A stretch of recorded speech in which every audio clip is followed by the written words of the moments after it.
Sargon of Akkad, or Frank, as we call him, since I don't care about insulting him and his personal choice of names, has a video here just a couple of days old, the siege of Portland. And if you're unfamiliar with what's going on in Portland, uh, I hope you have someone to change your diapers. So, Portland is something of a hotbed of clashes between progressive movements. There have been a lot of protests there, which were met with a great deal of fascist, proto-fascist, and just white supremacist groups, all typically aided by the police. And Portland has also, in recent days, been the site of a Department of Homeland Security effort to acquire information about protesters by the simple expedient of driving up in unmarked, rented vehicles, grabbing people off the street, taking down their relevant information, and then releasing them. Why would they do this? Well, who knows? So, let's see what Sargon has to say, what Frank has to say about the events in Portland recently. And now I have sped up the video because Sargon talks like a child who doesn't speak English very well. And I can't stand to listen to him at normal speed, so I sped this up to, I believe, 1.5. If that's too fast for anyone, let me know. I'll be happy to slow it down so that people can understand what he's saying. But I think we can all get the gist of his fascist apologia. So, Frank, take it away. I'm getting sick of seeing articles like this. Portland protests, federal agents abuse powers in their arrest. That the BBC can publish in this country because we're a million miles away from Portland. No one knows. In this country, in any other bloody country, and probably in most of the United States, what's been going on in Portland, Oregon, because it's been happening for years, and we are seeing the natural, logical endpoint of what has been fostered in this city. Now, if you didn't know, over the last 5 or 6 years, Portland's been something of a mecca for radical left-wingers. They've been moving there because it's safe, it's middle class, it's very progressive. And this has led to what I guess we can really just openly call a communist revolutionary sect that has taken hold in the town and appears to have actual influence over the mayor and his policies. I'll show you what I mean. So, as I said, this began in 2016 with Oregon, the riots that they had there. And they think around 4,000 people took part because it's a very middle-class place, only 4 injuries and 113 arrested. That's still huge. And this carried on. This is in 2017, the beginning, where they were blocking traffic as usual, and the cops actually moved in and broke them up because they were attacking drivers in their vehicles. There are lots of different videos of just mobs of anti...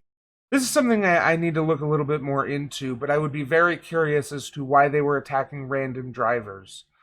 This is something we saw a little bit of in Seattle with the CHOP, with them attacking drivers, and it often came out that the drivers were hurling slurs or epithets at the protesters, or in some cases had driven into pedestrian protesters for one reason or another. So, yeah.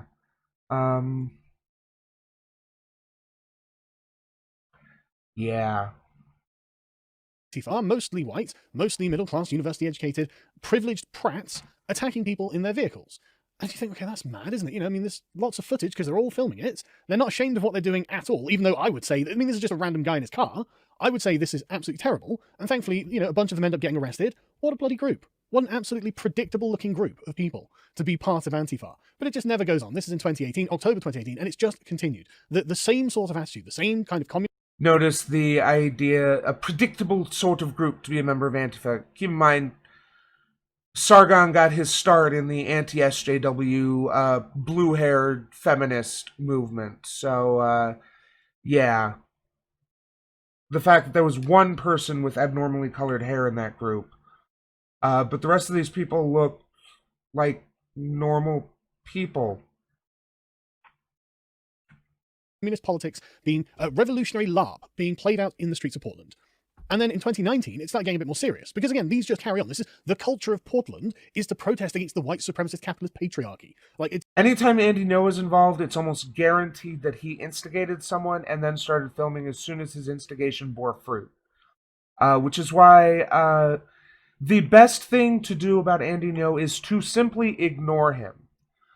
He has compiled lists for for Atomwaffen and other white supremacist groups in the past. In fact, let me tweet that.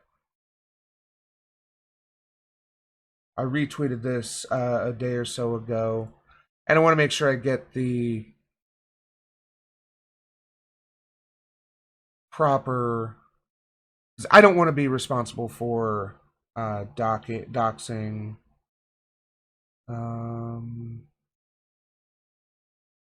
Here we go. So these are all people who were picked up by this the DHS in Portland, and here he is releasing their names and information. Now, this, strictly speaking, isn't doxing because this is public information. However, because it's all information as part of their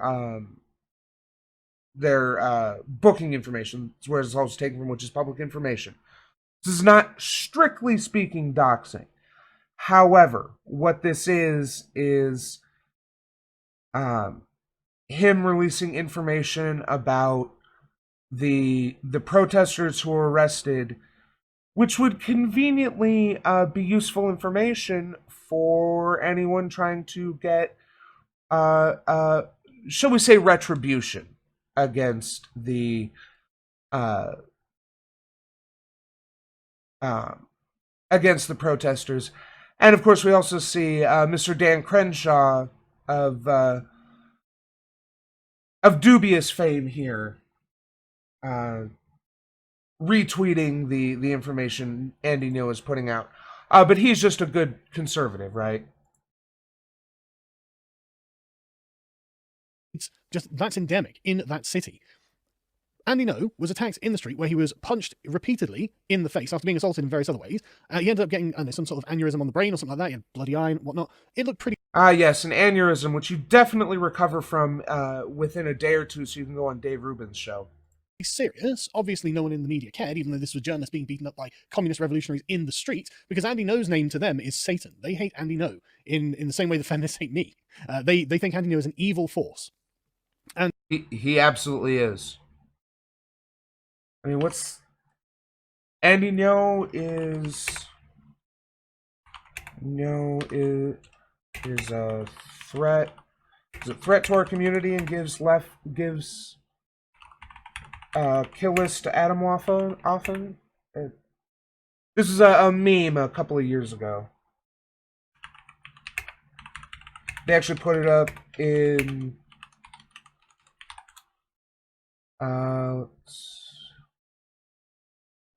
this.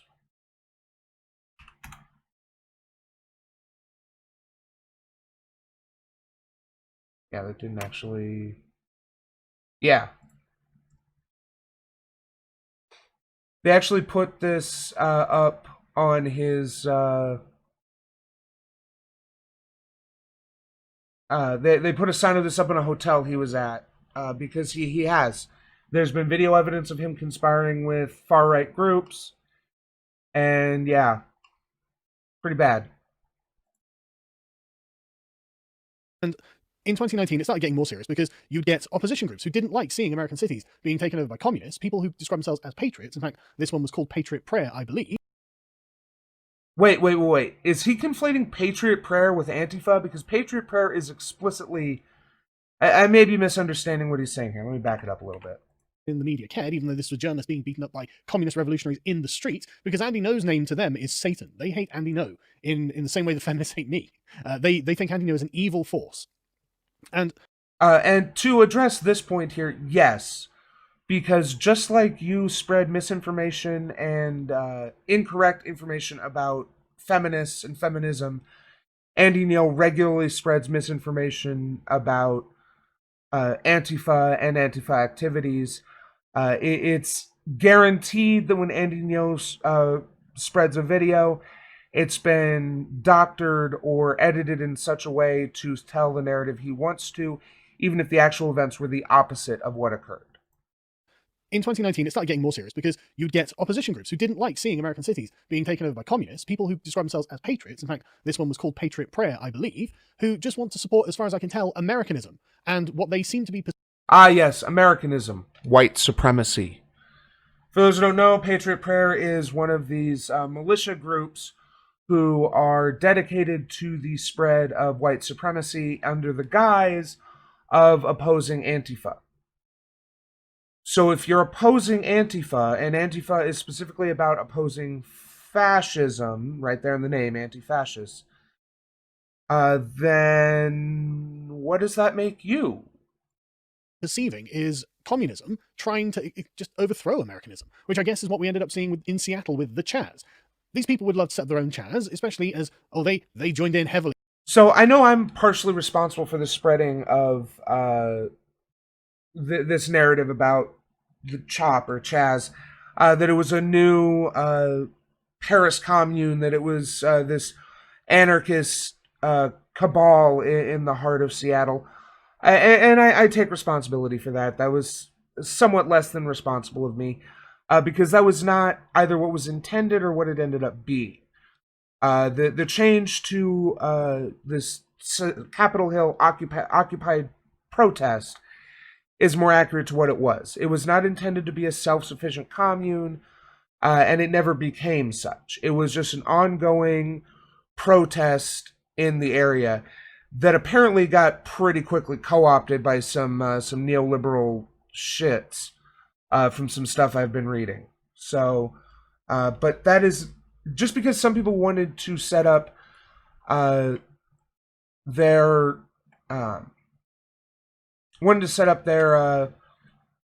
a similar long-term protests in different areas doesn't mean they were communists or anarchists. You don't have to be an anarchist or a socialist to support Black Lives Matter. It helps, and there's a number of those kind of people in the protests that have occurred, but that doesn't necessarily. It's not one-to-one. There are plenty of liberal people, Democrats, progressives who believe that capitalism is the best system, and believe that there's no such thing as an unjustified hierarchy, who still nevertheless support BLM and support these protests. When the George Floyd murder happened, when all the riots started beginning, they were totally in on it.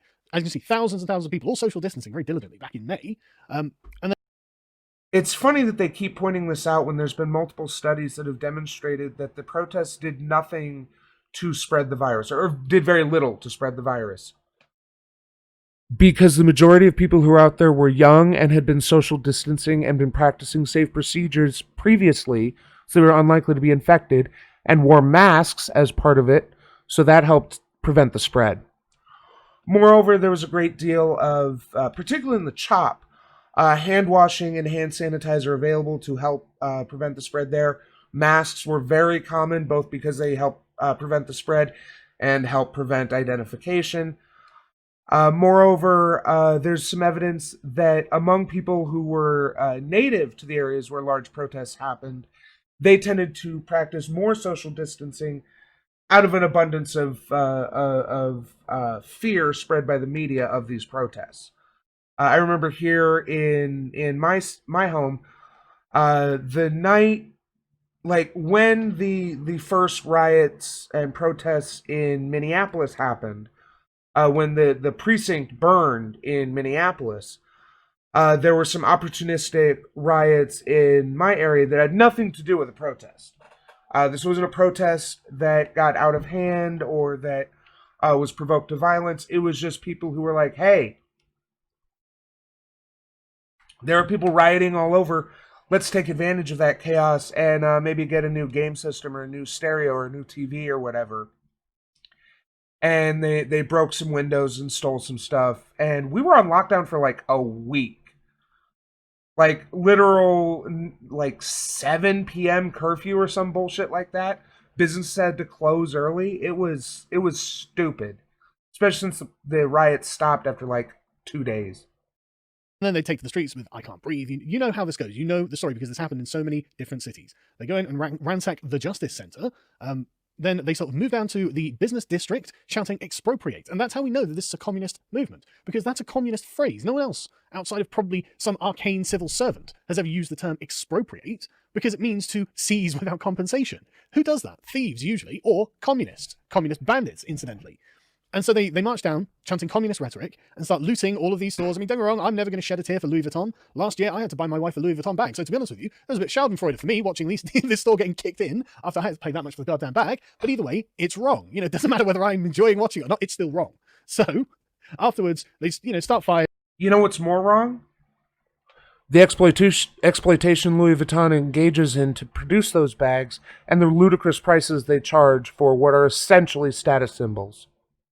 Is burn stuff in the street after they've looted and burned everything. And again, we're talking hundreds of millions of dollars of damage. Why not? But that's not the bit that bothers me most. The bit that bothers me most are things like this. As you can see, this is just arbitrary justice. This guy's carrying a US flag, so bam! In the head as he's laying on the floor. Absolute fucking scum. I hate it. I hate watching it. This is I mean, look at that man's face.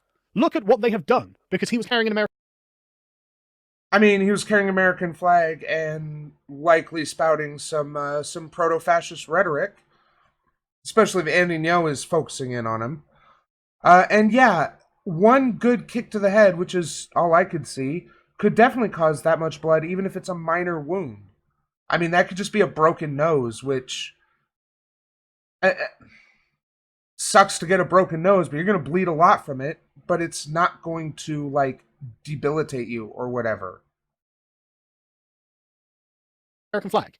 This is why communists are scum. Absolute scum. They do not value human life. And so they must be remembered to be, that's their belief system. They don't care. They don't believe all lives matter. They believe some lives matter, and there's a good chance that you're not in that category. So the question is, how do the authorities in Portland think about this? What are they going to do? I even need to rebut this idea that communists only think some lives matter? Because communists, socialists, anarchists, what have you, our goal is to create a system where the majority of people benefit from the society, whereas in our current society, the majority of people contribute to society, and a very small minority actually benefit from it in any a real appreciable way. Going to do? Well, Mayor Ted Wheeler stood by his decision to allow Antifa to block traffic and attack drivers for some reason. I mean, why would you allow gangs of masked vigilantes who are just raging about such abstract, like, oh, it's the white supremacy? What are you talking about? Point to it, morons. But anyway, to bully and harass and to generally use. Point to the white what? Wait, what? Gangs of masked vigilantes who are just raging about such abstract, like, oh, it's the white supremacy. What are you talking about? Yes, the white supremacy that the United States was built on and continues to be perpetuated by systems such as policing and various other systems which help marginalize black and brown people and continue to promote white people above these people, which perpetuate systems which drive black and brown people down and push white people up. That is the white supremacy. This idea that black and brown people are twice as likely to be assaulted or killed by police as white people, given their significantly smaller portion of the population. So yeah, that's the white supremacy we're pointing to. Point to it, morons. But anyway, to bully and harass and to generally use just mob power over the regular citizens of Portland. Unacceptable. That's unacceptable. That can't be allowed to happen. But it was okay because their response, when we talk about fear, that's what black people feel every single day. When you go into the grocery store, you're crossing the street in response to the George Floyd death. And it's like, okay, but why does that mean that everyone has to live in fear? Oh, that's equality, isn't it? That's what equality is. So the idea is to get people, while I don't agree with just beating up random civilians to try to institute the kind of fear that black and brown people live with in order to change minds, it is true that if you feel that kind of fear because you believe that, whether they are or not, if you believe that you are in danger of being assaulted simply for walking down the street, That is exactly the kind of fear that black and brown people live with every single fucking day. So that kind of thing can change minds. But I don't support the random beating of random people in an area. Like I said, the guy with the American flag, notice how there's no sound or talk about what he was saying before then. I guarantee that kind of response is because he was spouting some stupid fucking bullshit. If not everyone gets to not live in fear, then everyone has to live in fear, or else it's inequality, and inequality is for some reason bad. This... Yes, inequality is bad. I was just noticing, real way Sargon is a degenerate is that he uses Twitter light mode. Who does that? But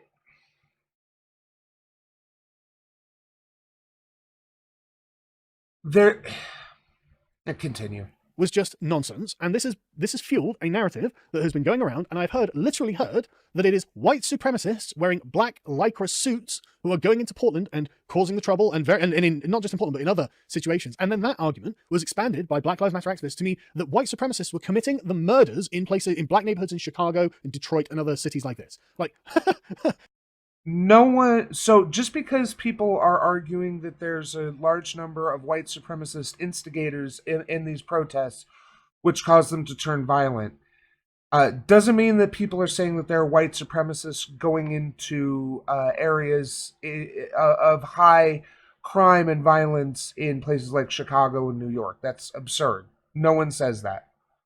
No one believes that it is white supremacist agitators or instigators going into these areas. The levels of delusion are off the charts. We are in absurd realms of fantasy and make-believe, and the mayor of Portland is fine with this. Again, this is now on June the 6th. After, again, more rioting. Remember, 51 days, I think it's been now, 51 days of straight rioting every night. It's just the culture of Portland to do this. And back in June, he said that no, we shouldn't use sonic warning tones to control crowds, which seems like a great way of getting people to piss off to me, because it doesn't hurt them. No violence involved, they'll just disassociate because... No, it just causes headaches, disorientation, dizziness, what have you. It definitely does cause harm to use things like LRAD. Like, to say that it doesn't hurt them because it doesn't break their skin or make them or inflame their lungs like tear gas does or what have you. That's absurd. And it can cause actual physical harm by rupturing eardrums and the like. There's always white supremacist communists or true. It's unpleasant to be around. Perfectly good way, a perfectly non-violent, as in a perfectly liberal way to control the protest. And he wants to ban tear gas. I don't know whether he ever did it or not, but let's just assume he did because who cares? Ted Wheeler is... He did. In fact, a lot of places have banned tear gas. One of the big things about the recent uptick in Portland was police returned to using tear gas despite the explicit ban. A radical leftist, right? We must acknowledge that our system of white supremacy lays the foundation for white nationalism to exist. This is real. We must support black Portlanders, if you can find any, for whom this is familiar and terrifying, and we must continue the work of reform. What are you talking about? This is typical Sargon, just laughing at obvious facts. Yes, the system of white supremacy, our police system, our economic system, many of our systems are predicated on white supremacy, even if the people participating in them are not themselves white supremacists. Lays the foundation for white nationalism to exist. This is absolutely true. This is why we must work to change things so that we stop this cycle of white supremacy. Defund the police, remove their absolute power and qualified immunity so we can hold them accountable when they do things which harm society. Even if the thing that harms society gets a criminal off the streets, it still harms society, probably more than that criminal did, given that 9 times out of 10 the crime is something like speeding or driving around with a bag of fucking weed. We are not a system of white supremacy. Now, I can go into depth and explain what he thinks of white... Notice how he often makes careful consideration to point out that he's British and he lives in Britain and he's not part of the American system. But right here he just said, we are not a system of white supremacy. England definitely is too, my dude. But white supremacy is baked into the US system. You are denying history if you disagree with that. Supremacy is just Western liberal democracy, but I'm going to save it for another time. But this is pure Robin DiAngelo coming out of Ted Wheeler's mouth. He is as radically left as the rest. When a group of Remember that to these proto-fascist conservatives, anything to the left of hunting poor people for sport is radical socialism. them came out to his apartment to complain that he wasn't essentially endorsing the Chaz in Seattle, he had to come out and make a statement about it. Now, he was convinced that this revolutionary Chaz, this autonomous zone, was a distraction from the movement's larger goals. I mean, maybe it is, but to be honest with you, Ted, kind of looks like that's baked into the movement's fundamental goals, because if you think that your country is a white supremacy, then the only way to get rid of that is to get rid of what makes your country, isn't it, Ted? I mean, that probably includes the position of mayor. That's hierarchical, authoritarian. No. So, while I definitely support a revolution overthrowing the structure of the United States, I don't think we're going to accomplish something like that within the United States without global solidarity. Because even if we somehow manage to turn the U.S. into a glorious anarchist socialist paradise, then that would just cause nations like particularly China and Russia, but also neoliberal countries like Germany and the UK and Canada, to work to delegitimize that. We would see invasions of the US from these foreign powers to squash socialism. Because this is what happened during the Cold War. Even though we can argue all day about how actually communist or socialist, I mean, the Soviet Union was absolutely not communist. We can argue about how socialist they were.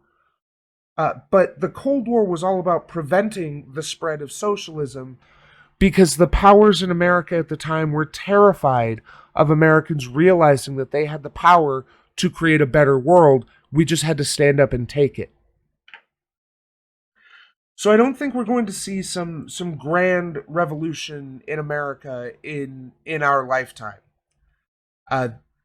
because it would just be quashed by the other neoliberal powers in the world.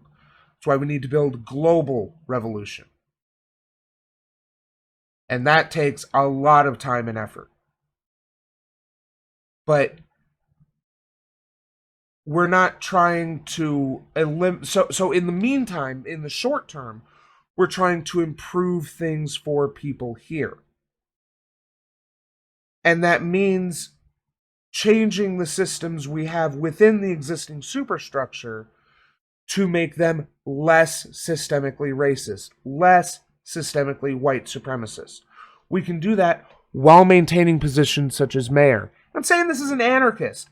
I don't think most of our governmental hierarchies or systems are just or legitimate. But I recognize that we can't really change that as it is now and have good outcomes. I mean, we absolutely could try to change it, but we'd probably end up with some sort of regional feudalism masquerading as an attempt to... Thank you for the follow, Pricey Dinosaur 49. Appreciate it. Some sort of fascist dictatorship structured like feudalism. So, this idea that the mayor arguing that we need to change the system to make it less white supremacist would eliminate the position of mayor is just absurd. White supremacist invented system, and you, a white man, are occupying it. How do you justify yourself, Ted? But he says, well, I'm not in favor. I'm not on this side. Of course you're not, because you're a hypocrite. But despite the fact that he doesn't want to abolish his own job, he's more than happy to abolish the jobs of the Portland police by defunding them. What do you mean, what does my stream title mean? I call Sargon Frank because he believes that the only reason to use preferred pronouns is to avoid offending someone. So I choose not to use his preferred name because I don't care about offending Sargon. And he's running apologia for the black bagging in Portland. as in accordance with the rest of the protests, with the communist movement that is sweeping the left in America. The inevitable conclusion of what Bernie Sanders has been fomenting when he uses over and over and over the dog whistle that is revolution. He thinks, I guess, the crocodile will eat him last. Is it really a dog whistle when he means what he says? I mean, I don't think anyone... Well, okay, there definitely were some people who thought that Bernie Sanders was going to be the vanguard of a socialist revolution in America, when anyone who thought that was out of their mind. His revolution was explicitly a political one, changing the way that politics work, changing it to be more populist, more defensive of people, and creating systems which create better outcomes for the people, as opposed to the way the system works currently, which is in the interest of big business and billionaires. That was his revolution. It wasn't a dog whistle. It was very clear what he meant. Some people may have taken it for "Vive la Revolution," the socialist revolution is here. Take to the barricades, comrades. Let's eat the rich and guillotine the billionaires. All that. These are LARPers playing at what they want to happen, not Bernie's actual message. Be the last mayor in the communist... Yes, of course. United States, Ted. I'm sure they won't come for you. Anyway, the people who are arrested from all this, obviously, with guns, knives, any other kind of weapon you can think of. Also, this is one thing that I see a lot of conservatives assuming that and here's Frank here giving away the information. Definitely not telling people who to go after in these situations. Definitely not. This is the uncensored version of what I showed earlier. But when we talk about a revolution, of overthrowing the ruling class, he assumes that means we're going to put them all against a wall and shoot them. And while there are definitely some of the ruling class who probably will only be able to be pacified in the final way, I don't think that will be the result for the majority of them. Because I think there are a number of people who understand that there are problems in the system and that will peacefully choose to coexist in the system rather than die to defend the system that is falling in that case. And again, I don't think any of the people who are currently alive have anything to worry about in some sort of revolution of that sort. Because I don't think we're going to get to that kind of revolution in our lifetime. I would love to be proven wrong. I would love to have someone to have class consciousness spread and to have things change. It's entirely possible, even plausible, that the fallout from COVID-19 will create the kind of sea change that allows it to change. But I think we're just going to get a better world, not the revolutionary world that a lot of people want. Historically, massive pandemics with huge death tolls like this have led to great societal changes. The Black Death created a great deal of upward mobility for a lot of peasants, because there were a lot fewer peasants to be exploited by the nobility. So yes, I do think that there will be a great deal of change coming out of this, but I don't think there are enough people yet, and again, I could be totally wrong, and I'd love to be proven wrong here, but I don't think there are enough people to create the kind of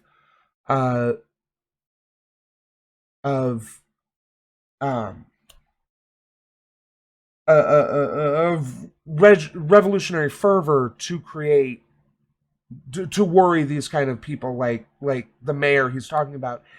And a mayor making these kind of statements in this situation is probably someone who would join the revolution, or at least not work to stop it, in which case we have no reason to put him against the wall.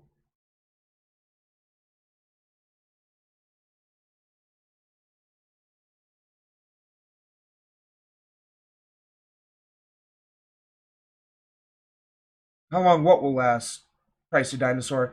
And as far as countless of their numbers having lit buildings on fire, well, there are definitely several cases of members of or BLM supporters committing arson. I don't want to say unintelligently because that has some bad connotations, but ineffectively. Uh, Setting buildings on fire is an excellent way of getting your message out. Just the most cringe middle-class laughers. I mean, just look at these people. Just look at them. Just total cringe. What are you doing? What are you, 4'11", 4'11", 18-year-old revolutionary. Really? Is that what we're looking at? Is it 19? What are you doing? Notice how they're not all white, so he can't claim that they're all white people, but they're all middle-class LARPers, according to him, even though he has no idea about their socioeconomic status or what they believe.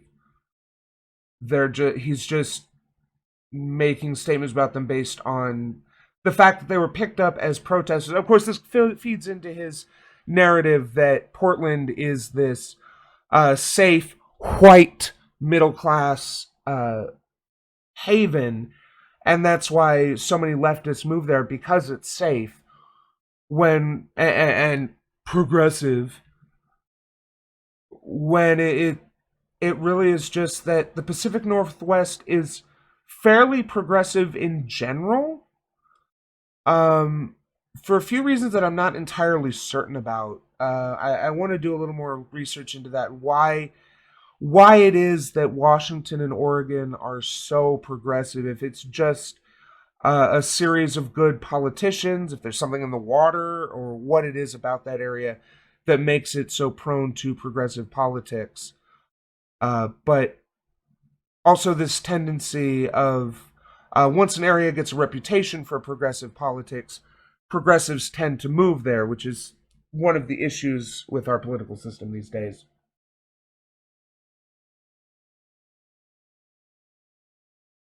Go ahead and link it, Pricey Dinosaur. I've probably seen it, but I'll be happy to look into it. And as far as harming people goes, I don't support directly hurting people in general. But again, casualties happen in war, and this is very much a class war. This is not going to build a better world. I mean, the cultural revolution really is happening in Portland, isn't it? It's unreal. But again, it's not to say that anything got any better. Again, this is June. This is in July. This carried on right up until this month. And so, finally, after the riots in Portland going on a semi-regular basis for at least the last 4 years, and intensifying into almost 2 months of continuous rioting that have been honestly awful, just the end of human rights in Portland, as we're seeing here, where insufferable leftist activists feel that they have license to attack anyone they like, because screw those people, they disagree with them, and the mayor of Portland supports them, spouts all the rhetoric, believes their worldview, and defunds the police. Is it any wonder that after all of this, it is necessary? Portland hasn't defunded the police. He may have said that the mayor wants to, or what have you. I haven't heard that. But they have not defunded their police. I hope they do. I hope they are part of it, but they haven't. And good to bring in the feds, the federal police, the federal authorities. And man, this was not well accepted in Portland. So acting Secretary of Homeland Security, a man who I believe is unironically called Chad Wolf, which is the best name I've ever heard. When the worst person you know is right, that is a pretty good name. Is he trans? Did he pick his perfect name? That'd be ironic. Said the city of Portland has been under siege for 47 days straight by a violent mob, while local political leaders refuse to restore order and protect their city. The Department of Homeland Security stands ready to assist to bring this violent activity to an end. That is the liberal thing to do. Law and order is the foundation of a liberal democracy. Portland has seen an end. I love this conflation of law and order and liberal thing to do. While liberal democracies are based on a system of law and order since at least the Nixon era has basically been a dog whistle for cracking down again on anyone to the left of hunting poor people for sport. It was particularly used by Reagan to crack down on crime-ridden areas that also happen to be predominantly black and brown. Law and order is a dog whistle to support greater police presence and the militarization of police. Of law and order, and has resulted to mob rule. The mayor of Portland permits this. It is right and just for the federal government to do something about that, to protect the citizens of Portland from what appears to be a kind of occupying mob. Naturally, Ted Wheeler says no. So notice we're 13 and a half minutes into this, where this has just all been prologue to what's been happening in Portland, about how it's been seeing ongoing protests, because the police in Portland are very bad. They're very brutal. They frequently collaborate with white supremacist groups. The police in Portland, for such a progressive area, is really bad. He doesn't want any help. He has it fully under control, which really makes you question what Ted Wheeler's actual agenda is, doesn't it? If this is how he wants it, then what is he trying to achieve? But thankfully, the department... Maybe he wants to put pressure on the city council to pressure them into making changes and reforms in his city to prevent the police from being such brutal white supremacists. I don't know, crazy. Homeland Security took none of this nonsense. Instead of addressing violent criminals in their communities, local and state leaders are instead focusing on placing the blame on law enforcement and requesting fewer officers. This is going to go brilliantly, isn't it? Now, there was a list of attacks done by Antifa that the Department of Homeland Security released 2 days ago now, and Andy did a quick thread, and these are the ones that he picked out that really stood out to him. 4th of July. Multiple individuals seen carrying rifles, including the driver of a vehicle who attempted to strike an officer. Violent anarchists held a night of rage in which a 400 to 500 person protest devolved into riots, assaulting law enforcement officers and federal property with rocks and bottles. July the 10th. Violent anarchists attempted to ambush Portland Police Department during their shift change, but a DHS team was deployed and able to prevent any attacks. What the hell is going on? Like, do you see any of this on the news? Is this covered at all by... I literally don't believe anything Andy Ngo said. Show me a police report. Show me a video of this. Show me some proof beyond Andy Ngo's word, because I literally don't believe anything Andy Ngo says. The BBC, when they sit there and go, well, I mean, look at this. This is federal agents abusing their power. Is it really? Is it really? I mean, it doesn't sound like it, you know? But anyway, it's been... No, because you believe that anyone who thinks that that we should fight for a better world is trying to destroy our world and create a black supremacist world. The problem with Frank is that he's so fucking incoherent that it's hard to know exactly what he thinks that they're trying to do. But the people in Portland who are protesting and rioting are trying to reduce the amount of police brutality so that normal people can walk around without fear of being assaulted by people who are ostensibly there to protect them. Bad. It's been out of control, and, well, is it out of control? Andy Ngo loves to talk about people getting assaulted with hammers. Remember I think that was also in Portland, where there was a bus. It was so funny because when the full video came out, it turns out that a bus full of white supremacists rolled up, and someone came out with a hammer, and he had the hammer taken away from him, so someone threatened him with it, and then threw the hammer back into the bus. But of course, all Andy Ngo showed was the protesters wielding the hammer at the bus. To anyone else, this would appear out of control, but it's because of the permissiveness of the left-wing mayor. Anyway, so the feds came in, and good. If I was a citizen of Portland, I'd be begging for them to come and restore some order, so I could walk down the street without being assaulted by communists. And obviously Ted Wheeler came out and denounced... It would seem that there was actually not too much worry of regular people getting assaulted by communists in Portland. I mean, that's just not our MO. That's just not how we operate. We don't assault random people. I'll admit that there are some people who are maybe a little trigger happy on assaulting people who talk shit, but we don't assault random people. What's this? A number of people have asked if I know DHS leadership in town, if I'm going to meet with them. We're aware they're here. We wish they weren't. We haven't been invited to meet with them, and if we were, we would decline. Oof. But that's not good. That's really not good. And of course, he came out and blamed the riots on Donald Trump and the government, the Department of Homeland Security. How is it Trump's fault that this is going on? The election of Trump was a national affair. It is not his fault that you have allowed communists to take over your city and run rampant. Because Trump is not doing anything. The wonderful thing about the great power that has been invested in the federal government, and by great I mean terrible, is that they have a oversized ability to influence local policy and politics. So if Trump actually cared about people, he could have stepped in and issued an executive order that would allow that would have stripped them of diplomatic immunity or qualified immunity, and allowed people to be safer around police, because police would then be able to be held accountable for their actions. Moreover, Trump's rhetoric over the last 4 or 5 years has led to an increase in these white supremacist groups, emboldened them because they believe that the president is on their side, and led to this greater feeling of disenfranchisement and more marginalization among Black and brown people. That is why we blame it on Trump.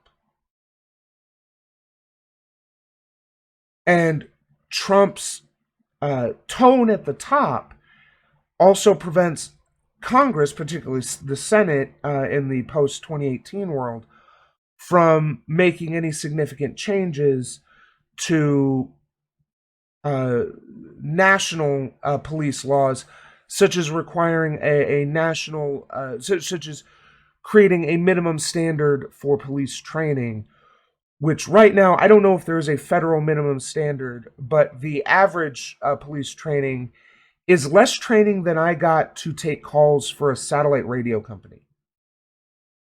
They spend less time in training, and from what I understand, most of that training is fucking weapons and combat training. They spend less time in that training to be a police officer than your average person does to be a customer service agent or to be a salesperson, let alone something a little more professional like IT or accountant or what have you, or something that really affects society like a doctor or a lawyer. It's your fault. It's your fault that it's come to this. It's your fault that you haven't been arresting the suspects that are required to now be arrested. The ringleaders, the people who are ginning all of this up, the people who are operating freely in these communities to commit acts of terrorism. It's your fault that this has had to happen. It is not wrong that after 50 days of protest, with them attacking, say, the federal courthouse, and with you instructing the Portland police to be lenient and increasingly more lenient to the point where you're defunding the police, it is not wrong for them to come in and do something about this. It is wrong that the mayor of Portland facilitated this. The Guardian, of course, can get in the goddamn sea, and I am so glad that recently they had to cut 180 jobs from their paper. I mean, I can't imagine what on earth the Guardian does that justifies the employment of 180 people for a start, but good to see that they're on the side of law and order and common sense. Oh, Trump's DHS is out of control. Oh, yeah, it's them who is out of control. It's them. It's not Portland. It's the people who have got to clean up the mess. And now the leftists get stand side and say, no, any use of force to stop this is unjustified. No, it's totally justified. You get what you fucking deserve. There was, of course, a battle between the protesters and the... No. They're fighting to improve the lives of everybody in America. So the thing we deserve from that is to have them black bagged and put on a list by the Department of Homeland Security so that they can be conveniently tracked down and disappeared if Trump decides to instigate his secret police. Because this is the first step. Recognizing and compiling lists of instigators and dissidents is the first step to this kind of authoritarian fascist takeover, because you want to know who is likely to oppose you if you do something like that, so that you can preemptively dispose of them so that they can't oppose you. Goodbye, Israel 9/11.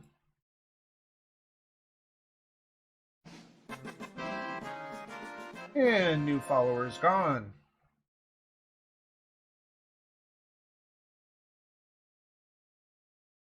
Love these chuds who just keep coming back. So fun to ban them. The DHS forces, but thankfully I can tell you that these were routed by a good old-fashioned legionary charge at the barbarians by the forces of civilization, and they were triumphant. Expect now to be gaslighted on a legendary level, as verified checkmarks and the media outlets that they operate attempt to tell you that nothing bad happened in Portland. There was no violence or destruction or anything illegal. This was all completely peaceful, and Trump just did this out of the blue because for... I don't think anyone is saying that it was completely peaceful. Like, that would be a denial of reality I would expect of someone like Trump. But what people are saying is that what was going on was I don't want to say discourse. That's a little loaded of a term. But what was happening was or a little soft of a term, I guess I should say. But what was happening was what I think was happening. Obviously, I don't know what's going on in the mind of Ted Wheeler, but he was trying to put pressure on the city council and the police to get them to agree to changes within the Portland Police Department. And rioting, putting pressure on them. This is something that we heard about in New York, where New York City cops were working 12 hours a day, 6 or 7 days a week, and they couldn't keep up. But the protesters could just keep coming back, could just keep continuously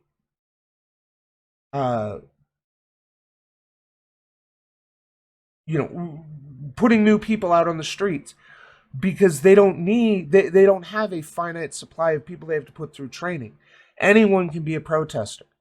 You just need to understand not to respond violently when provoked, unless that is the only reasonable response, and to wear a mask and what to chant. It's pretty easy to be a protester, but you have to go through at least some training in America to be a cop. We don't really deputize people like we did back in the Old West. Some reason he wants to oppress people. Get ready to be gaslit to hell and back. And it's not just the mayor's office that's going to push back against federal involvement here, even though I think federal involvement looks totally justified. The state attorney general... Of course you do. You're a fascist. And yeah, this is very true. If it can happen in Portland, it can happen anywhere. Actually, I've seen some people talk about how the ICE raids were actually the test bed for this. The fact that no one put up a lot of protest about that, there was definitely some talk about it and how it was horrible, but it just kind of got subsumed into the background noise of ICE is terrible, which it is. Don't get me wrong. Yes, I will be watching a video after this, Pricey Dinosaur.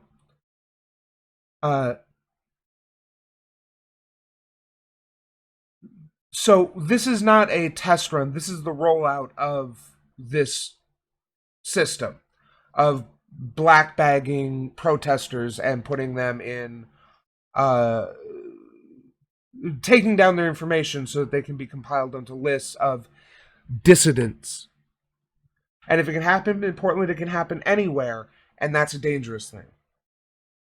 General of Oregon is filing a lawsuit against the Department of Homeland Security to try and stop them from stopping this violence. If it can happen here in Portland, it can happen anywhere. Like they've just entered some 1984 dystopian hellhole out of nowhere for no reason, just for the sheer sake of oppressing them. Nonsense. Absolute nonsense. It is justified, totally justified for the federal government. It's so funny to me when conservatives talk about states' rights when it comes to things like abortion or bathroom bills or setting up voting booths or voting systems or creating, all these other things that progressives recognize as things that need to be generally protected. Conservatives will go to the wall defending states' rights on those. But when a state says, we don't want the federal government's aid in resolving this issue, they're all, well, it's too bad. The federal government's got the power to step in and do what they want. Which way, Western man? States' rights or federal rights? to restore law and order in Portland, since it appears that the authorities that have been elected in Portland have been elected by a group of radical communists who do not otherwise accept the authority of their elected representatives. It's insane. It's absolutely insane. But anyway, pisses me off. It really annoys me. Arrest them all. Charge them all. They should all, every single one of these rioters should end up with a criminal record at the end of this. If you'd like to support our channel, you can check. Yeah, I know. You'd like to put anyone, again, to the left of hunting poor people for sport in jail. Typical of Frank. You know, I liked him better when he was just complaining about Anita Sarkeesian and blue-haired feminists. At least then we could just laugh at him. But there's nothing funny about what he's saying now. He's literally supporting the oppression of free speech. It's incredibly ironic that the free speech warrior, Frank Sargon of Akkad, supporting the oppression of free speech because he doesn't agree with what they're saying. I wonder if he realizes the great irony of that position. Hey, thanks for watching. Hope you enjoyed the show. Remember to like, share, and leave a comment because it helps me. Subscribe and ring that bell to help you. Thanks, and we'll see you next time.